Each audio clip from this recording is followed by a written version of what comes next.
right? Because this is what they're saying. It's like, look, we resent the fact that you now are asserting your right to be offended by stuff that we've gotten away with our whole lives and careers. And we resent the fact that we now have to address this. Because they don't understand what it's like for regular folks in this country on a day-to-day basis. You've been warned. Anybody who's like a middle-class person, poor person, working person who sees now what these guys are about, there's no way you can support them. I mean, it would be... We need to come up with a new word to describe how silly it is to be against your interests, your own interests, to this degree.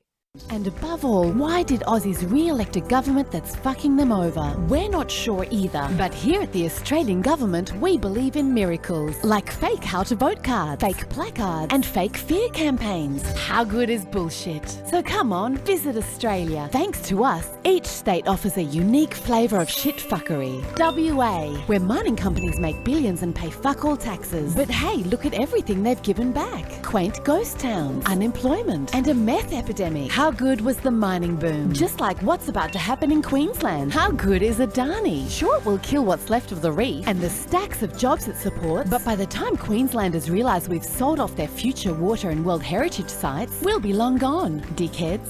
South Australia, full of annoying shit that threatens our fossil fuel-sponsored police state, like their 100% renewable energy target, and bloody Rex Patrick. New South Wales, where nightlife, festivals, and koalas go to die. How good's the sixth mass extinction? Victoria, home to regrettable scourges like deforestation, transurban, and Eddie Maguire. The NT, last remaining wilderness, which we're about to start fracking the shit out of. Also doubles as a prison for Indigenous kids, a test ground for fascist income control policies, and a home for US spy bases to carry out illegal mass surveillance and drone strikes. How good is colonialism, neoliberalism, war? Tasmania, where everyone will escape to when shit hits the fan and then get killed in a bushfire. And lastly, the ACT. Take a tour of Bullshit HQ and don't miss the aptly named Museum of Democracy. So what you waiting for? We've saved you a spot on the beach, we've whitened the reef, Scott's fired up the coal furnaces, Joshy's given our mates a fat tax break, and Dutto's finally collected all 6 Infinity Stones. So where the bloody hell are you? Big oil gets massive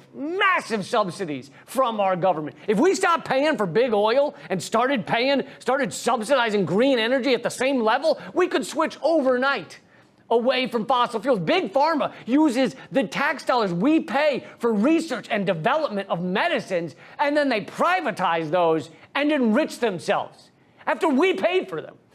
All huge corporations receive socialism. How the fuck do you think a McDonald's hamburger is $1? It's because we're all paying for it. We're paying for the cows, paying for the water, subsidizing the cleanup, dealing with the pollution, massive pollution of factory farming. We're paying for that. We are subsidizing with our tax dollars every step of the McDonald's hamburger lifespan. And then they run around and say they don't want to pay taxes. Burger King doesn't want to pay taxes. We even subsidize the fucking big banks. We are a giant socialist country. It's just the type of socialism that goes to corporations, not to the people, not to you and to me. The conflicts of the stakes is the fossil fuel industry, their asymmetry of their power relative to the rest of the process. Until that's corrected, you're not going to have serious action on this, regardless of the scientific conversation, regardless of even really effective and necessary public persuasion. Fundamentally, if you don't take on that concentration of power, you are not going to have the necessary action that's required at all. And I would say just one other thing, too, that with regards to the broader conversation about climate and why it's not just sufficient to sort of argue about whether or not you, quote unquote, accept the science. When the right wing accepts the science of this, their answers are going to be apartheid-like and authoritarian. It's like, okay, yes, there's shrinking resources. There's already resource wars. We're going to have conflicts over water. Okay, let's make it another... Let's build a wall. Let's build a wall. Let's get money. Let's get essential resources to a narrow set of constituencies and people. How does knowingly starving this nation at the capital that clearly wanted to invest in renewables, broadband, schools and hospitals on an attack ad that you have planned 3 years down the line that I'd normally describe as being cheap in rhetoric, but $200 billion ain't cheap.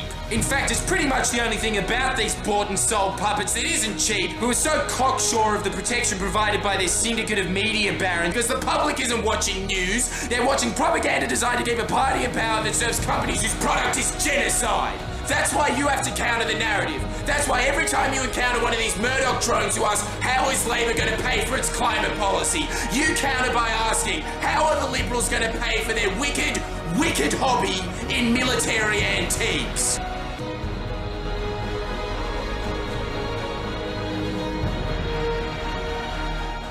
We're just a fucking number, these people. We are only statistics.